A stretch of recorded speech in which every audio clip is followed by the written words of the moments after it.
Hej, vi er i dag taget ud til Gorilla Park, fordi jeg skal vise min ven her, at det er sundt at have det sjovt.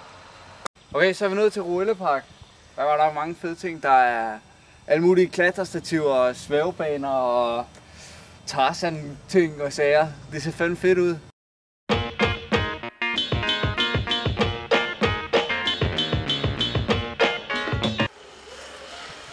Du ser godt nok sjovt ud. Ja, men det sjove ved det er, at det faktisk ikke kun er sjovt, men det er faktisk også sundt.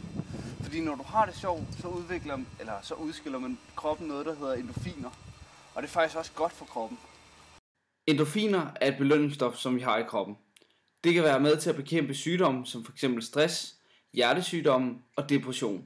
En god måde også at få endorfiner på, det er f.eks. at lave sådan noget som motion. Fordi det bliver man faktisk også glad af.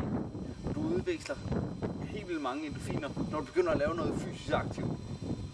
Så for eksempel Kim her, som står og svinger, han kan skide godt lide at gynge. Det er pisse sjovt at gynge.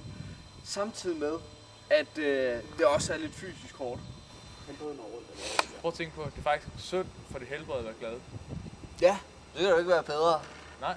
Nej, men det er faktisk, du får ikke kun endorfiner, når du dyrker motion.